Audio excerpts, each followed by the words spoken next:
Yeah, hello and welcome to another update video about Bitcoin. So Bitcoin is moving in a very tight range. It has come down a little lower. We talked about that in the earlier Bitcoin video today, that another low below the wave W would be expected in this particular wave 2.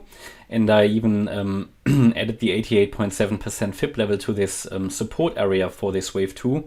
But it now really needs to deliver. Yeah, ideally here it's turning around. It's an ideal time to turn around. I mean, it did react to this 78.6 retracement. Yeah, here it's 23.2k, but so far it's still in a downtrend locally. As you can see here, by just adding the trend line, you can see that a breakout above the trend line here on the micro or nano level would certainly include or increase the probabilities of going up further and starting that third wave here to the upside. Yeah, so probabilities are tight here, however, and that's already why I did add the orange support area. Yeah, orange, as you know, is sort of less, yeah, probabilities are less clear, yeah, and risk is increasing. So downside risk is very much there, especially as this entire structure as a whole could indicate some corrective nature. I mean, the move up looks corrective, to be honest, and the move down as well. So things aren't very clear, but this move up here that occurred since yesterday's low, well, Tuesday's low,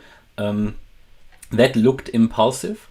So I'm in favor of a 1-2 setup. However, as I said to you, in the previous video, this could also easily at the moment be an ABC structure, and the C wave is an impulse. So we reacted to the B wave resistance for a possible ABC structure. Yeah, that would be a B wave, and we could easily come down now in 5 waves.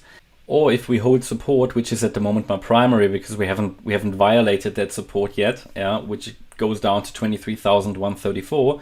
As long as we're holding that, we can certainly push higher to the upside from here in a third wave with targets around 24k plus. Yeah, actually way above that. The ideal target here for the third wave, that sort of mini third wave,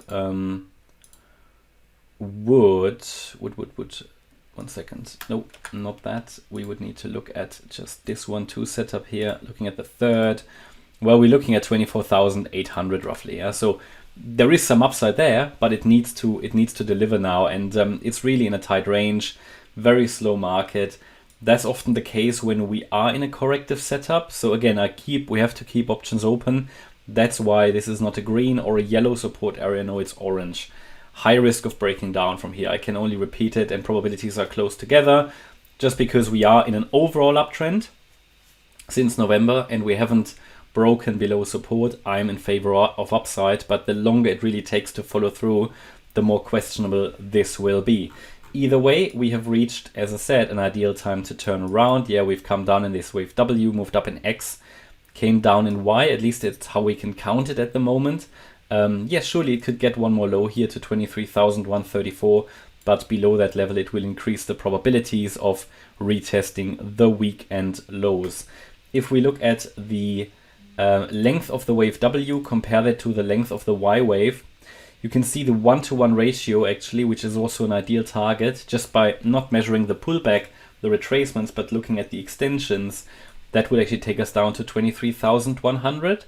But coming down that low will really decrease probabilities of this 1-2 setup, which should be followed by a third wave.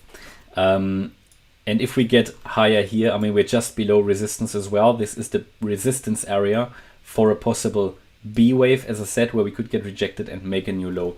So it's in a tight range. Probability is really close together. You sometimes get these situations in a market, unfortunately. And sometimes when you know that, then it is worth making a decision either not to trade, or you can trade, or just being a bit careful with position sizes. And if not, then at least to be aware that downside risk has increased here and is increasing because of these of the overall situation and the overall context. Someone asked me in the comments, I had a small discussion about here, I believe, and if I misunderstood, let me know in the comments, but it was about in this wave 1 that the third wave would be the shortest. Now, I used this video to try to explain why wave 3 is not the shortest. So it's obviously a possible diagonal pattern here. And the thing is, I measure the wave 1. I go high here to the top of 23,252. That's the top of my wave 1. Then we hit an A wave down, an overshooting B wave, and here the C wave to the downside. And that gives you a clear length for wave 3, for wave 1, and for wave 5. What we need to ensure is that wave 1 is not the, that wave 3 is not the shortest.